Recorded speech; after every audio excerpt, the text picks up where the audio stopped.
बात करें प्रधानमंत्री नरेंद्र मोदी के पीएम का कार्यकाल 12 साल का पूरा हो चुका है। इसी को लेकर आज यानी 10 जून को लखनऊ के निराला नगर स्थित हनुमान मंदिर में आज विधायक नीरज बोरा और साथ ही साथ अवध क्षेत्रीय अध्यक्ष कमलेश मिश्रा जी यहाँ पे पहुंचे हुए हैं और उन्होंने यहाँ पर यज्ञ किया है और साथ ही साथ प्रधानमंत्री नरेंद्र मोदी के यशस्वी कार्यकाल और उनकी लंबी आयु के लिए हनुमान जी से दुआ मांगी है। 12 साल पूरे हो चुके हैं प्रधानमंत्री नरेंद्र मोदी के पीएम के कार्यकाल को लेकर, इसको आप कैसे देखते हैं? अभी तक भारत की स्वतंत्र भारत के इतिहास में माननीय प्रधानमंत्री नरेंद्र मोदी जी सबसे लंबे समय तक प्रधानमंत्री रहने का कार्यकाल उन्होंने पूरा किया। सिर्फ उन्होंने यह लंबे समय तक कार्यकाल पूरा नहीं किया, उन्होंने गरीबों के लिए, मजलूमों के लिए, महिलाओं के लिए, मजदूरों के लिए जो काम किया है, जो अंत्योदयी काम किया, जो पंडित दीनदयाल उपाध्याय जी की एक दर्शन है कि अंतिम पंक्ति में बैठे हुए व्यक्ति को रोजी रोटी, कपड़ा, मकान, दवाई, सिंचाई, शिक्षा, चिकित्सा, पुल पुलिया, सड़कों का निर्माण, उनके जीवन स्तर को कैसे ऊपर उठाएंगे, उनके लिए हमने काम किया है। शिक्षा के आधार पे विद्यालयों का हमने कायाकल्प किया है और सिर्फ विद्यालयों का कायाकल्प नहीं किया है, गरीबों के बच्चों को पुस्तकें नहीं मिल पाती थी पढ़ने के लिए, उनको पुस्तकें ही उपलब्ध नहीं कराई हैं। गर्मी सर्दियों में भी उनको वो बच्चे विद्यालय जा सकें, इसलिए उनको कपड़े भी, वूलन कपड़े भी उपलब्ध कराए, जूता मोजा भी उपलब्ध कराए हैं। तो शिक्षा के क्षेत्र में हमने ठीक से काम किया है। पूरे भारत का इंफ्रास्ट्रक्चर माननीय प्रधानमंत्री जी ने खड़ा किया है। आज जो दूरी 4 दिन की थी उसको 1 दिन में समेटा है, जो 40 घंटे की दूरी थी वो 6 घंटे में पूरी हो रही है। तो ये बहुत सारे विभिन्न प्रकार के काम माननीय प्रधानमंत्री नरेंद्र मोदी जी के नेतृत्व में हुए हैं। 2-3 और महत्वपूर्ण काम किए हैं जो 1951 में जब भारतीय जनसंघ की स्थापना हुई थी, उस पर कि डॉक्टर श्यामा प्रसाद मुखर्जी जी ने उस समय एक नारा दिया था कि भारत 2 निशान 2 विधान 2 प्रधान नहीं चलेंगे। उसको साकार करते हुए माननीय नरेंद्र मोदी की सरकार ने धारा 370-35 से हटाया है। भगवान श्रद्धेय अटल बिहारी वाजपेयी जी के और आडवाणी जी के नेतृत्व में एक राम मंदिर की यात्रा निकली थी।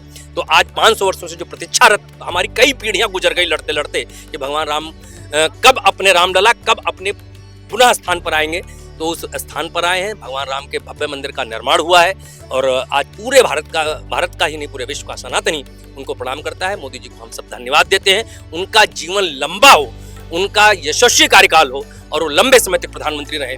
भारत की जो उनकी संकल्पना है कि 2047 में भारत विकसित राष्ट्र बने, हम सब ने आज ईश्वर से प्रार्थना की है कि माननीय मोदी जी का यह सपना साकार हो। पिछले 12 सालों में उन्होंने कई फैसले लिए हैं, जैसे ऑपरेशन सिंदूर कह दिया जाए या फिर और से बहुत फैसले, लेकिन विपक्ष वहीं पे इन सभी फैसलों पर उल्टी बात कह रही है कि ये जब फैसले जो लिए गए, जो भी बातें उन्होंने बोली है वो सब गलत है। विपक्ष के पास कहने के लिए कुछ नहीं है, उनका सिर्फ एक एजेंडा है कि राहुल गांधी को प्रधानमंत्री कैसे बनाए, कांग्रेस इस पे लगी हुई थी। ममता बनर्जी, अभिषेक जी कैसे आगे आएंगे, उस पे लगी हुई थी। अखिलेश यादव जी, मुलायम सिंह जी ने अखिलेश यादव जी को बढ़ाया, अखिलेश यादव जी के बेटे को आगे बढ़ाने में उसमें लगी। आज पूरे भारत के जो इंडी गठबंधन है, उनका सिर्फ एक उद्देश्य है कि मोदी को हटाओ और मोदी का एक ही उद्देश्य है कि सबका साथ, सबका विकास, सबका विश्वास, सबका प्रयास। 1 अरब 40 करोड़ लोग जब एक कदम आगे बढ़ेंगे तो भारत 1 अरब 40 करोड़ कदम आगे बढ़ेगा। इस भाव के साथ माननीय प्रधानमंत्री जी आगे बढ़ेंगे। 2027 विधानसभा चुनाव भी नजदीक हैं। भारतीय जनता पार्टी की क्या रणनीति रहने वाली है? क्या इस बार वो फिर से एक और बार विजयी होगी? हम अपने अंत्योदयी कामों को नीचे लेकर जाएंगे और भारतीय जनता पार्टी का एक एक कार्यकर्ता हमेशा सेवा ही संगठन के माध्यम से नीचे जाता रहता है। हम सबके वह कार्यक्रम निश्चित हुए हैं, तय हुए हैं। आज 5 जून से लेकर 21 जून तक, पर्यावरण दिवस से योगा दिवस तक, हम लोग घर घर संपर्क करेंगे। जो लोग पात्र हैं और किसी कारण से लाभार्थी छूट गए हैं, उनको पुनः लाभ दिलाएंगे, उनको आगे बढ़ाएंगे और इस आधार पे भारतीय जनता पार्टी की 2027 में प्रचंड बहुमत की पुनः सरकार बनेगी। हमारे साथ विधायक नीरज बोरा भी मौजूद हैं। विधायक जी, 12 साल पूरे हो गए प्रधानमंत्री नरेंद्र मोदी के कार्यकाल को, कैसे देखते हैं आप इसे?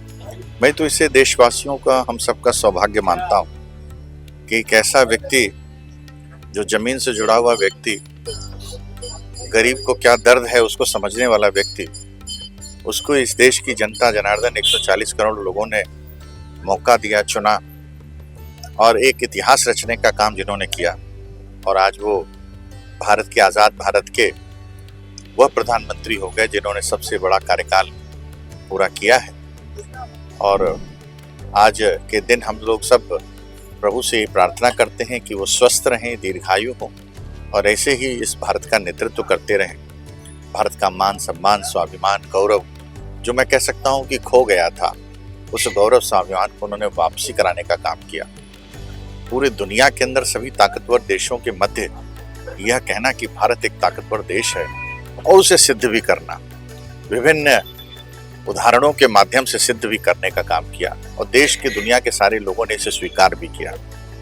बदलता हुआ भारत है, गरीब की चिंता है, उसके भोजन की चिंता है, उसके अन्न की चिंता है, उसके इलाज की चिंता है, आयुष्मान की लेकर, उसके आवास की चिंता है, प्रधानमंत्री आवास को लेकर।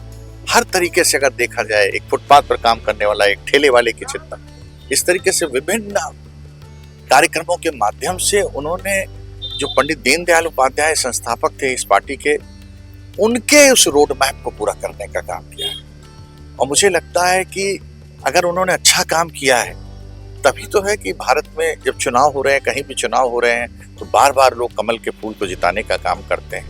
और मुझे लगता है कि लोकतंत्र के अंदर सबसे बड़ी जो है वो रिपोर्ट कार्ड जनता देती है, और ये रिपोर्ट कार्ड जो जनता का बराबर आ रहा है, उससे सिद्ध हो जाता है कि प्रधानमंत्री का यश, कीर्ति और उनका कार्यकाल स्वर्णिम रहा है और विकसित भारत बनेगा। भारत 2047 का भी हमने रोड मैप बना दिया प्रधानमंत्री जी ने, सब लोग काम कर रहे हैं।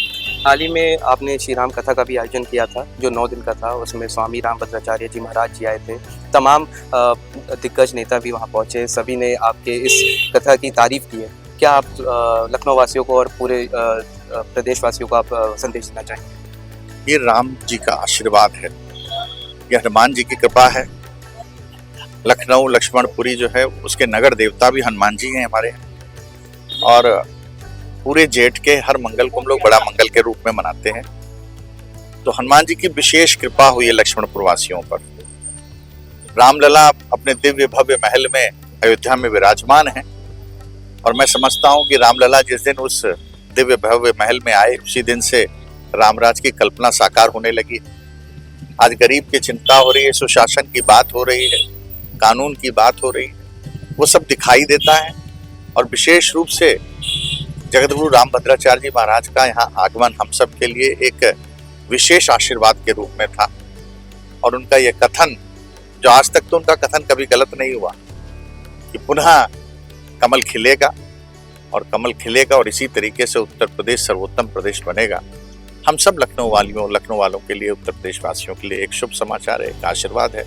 मैं उसे इसी रूप में देखता हूँ। उन्होंने एक और बात कही थी कि अब वो लक्ष्मण मंदिर लक्ष्मण टीला में तभी जाएंगे जब वहाँ लक्ष्मण मंदिर बनेगा। क्या आपको लगता है? और उन्होंने ये पूरा जो कार्यभार है ये पूरा आपको सौंप दिया है। नहीं, मैं तो सौभाग्यशाली हूँ, और उन्होंने मुझे एक पात्र बनाया है, और ये जिम्मेदारी तो हर लक्ष्मणपुर वासी की है, देशवासी की है। लक्ष्मण जी का इतिहास पुराना है, बाकी जो लोग वहाँ काबिज है उनका इतिहास पुराना नहीं है, उनका रिसेंट का इतिहास है। तो लक्ष्मण जी पहले आए थे तो लक्ष्मण मंदिर बनना ही चाहिए। रामराज है, अयोध्या का ये राज्य है, अयोध्या का हिस्सा ही लक्ष्मणपुरी है, तो लक्ष्मण जी का मंदिर बनना चाहिए और बना के रहेंगे। माननीय न्यायालय का फैसला आएगा और लक्ष्मण जी का भव्य दिव्य मंदिर बनेगा। लक्ष्मण जी आएंगे और पुनः गुरु जी आएंगे, जगत गुरु आएंगे, वहां पर फिर कथा होगी। ऐसे ही बने रहिए दाहो अल्लाह न्यूज़ के साथ। कैमरामैन शक्ति यादव के साथ मैं राहुल।